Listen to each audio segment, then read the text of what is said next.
I do ask the members to bear with me with this one. This one's a little bit complicated, and Cinderella, don't need a question.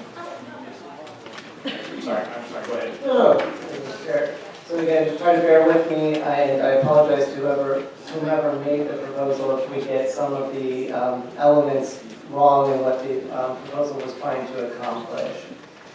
So proposal 42 is not to repeal the sales tax exemption for used property taken in trade. This is a proposal to amend and expand the sales tax exemption for used property taken in trade to mirror in part the way in which trade-ins are used in the sale of motor vehicles, and to change at the point of time that sales tax may be collected on an item that is sold or traded in that will then later be used as a credit against the purchase of a new item when you're paying the sales tax on that new item. Because this is a new proposal, we do not have a fiscal analysis under this current proposal. More information would be necessary. However, the current sales tax exemption that exists may result in an estimated decrease of $5.1 million in general revenue. The baseline sales tax exemption for trade-ins, which again is not being repealed, just expanded, was created in 1941. From what we understand with this proposal will change the way that trade-ins are used on all tangible personal property to mirror in part the way that a trade-in works for a motor vehicle.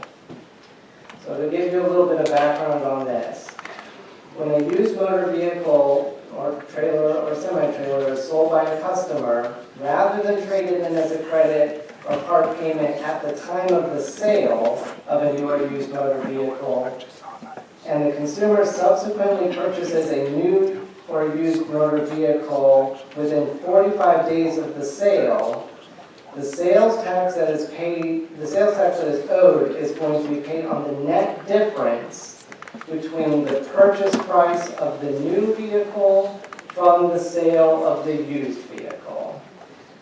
Unlike all other tangible property that is where the sales tax is paid at the point of sale, sales tax for motor vehicles is paid at the time that an individual registers their vehicle to title.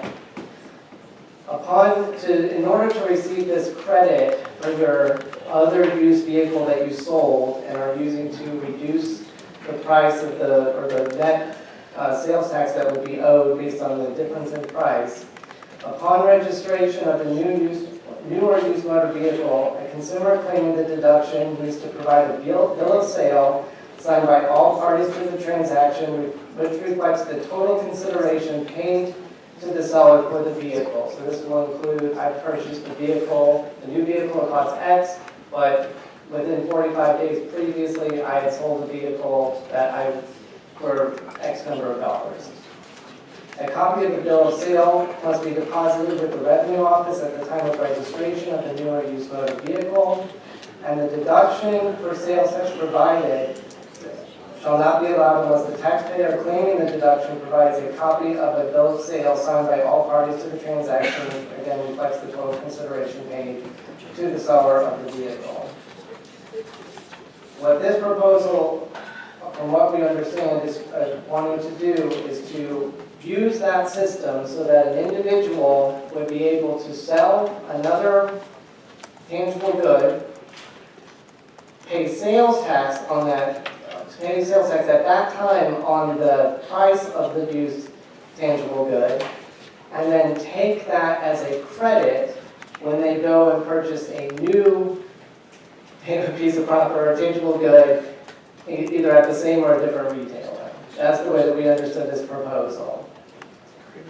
In order to set up this system, several changes would need to be made to change the way that sales tax is collected in Arkansas. For instance, a few things that may need to be considered are creating a system to allow a person claiming a deduction of the sales tax to be collected on the purchase of the new tangible property by providing a receipt signed by the relevant party to the transaction of the used personal property to be used as a trade-in to reduce the amount of sales tax collected on the purchase of new tangible property. A system would need to be created to validate that Arkansas sales tax was collected and paid on the used tangible property used as a trade-in to reduce the sales tax to be collected on the purchase of the new tangible property. Creating a system to collect and deposit a copy of the bill of sale, similar to motor vehicles, demonstrating that sales tax was collected at the sale of the used tangible personal property to be used as a trade-in to reduce the amount of sales tax collected on the purchase of the new tangible personal property. Okay. I think we either got it or we're not going to get it. Okay. For reference, no state has this particular sales tax configuration. Iowa, Louisiana, and Tennessee, however, do have a similar trade-in sales tax exemption that currently exists in Arkansas law. Wherein if you go to, maybe a pawn shop, you say, I'm going to sell you this book, and then I'm going to buy a new book, they'll reduce the purchase price accordingly.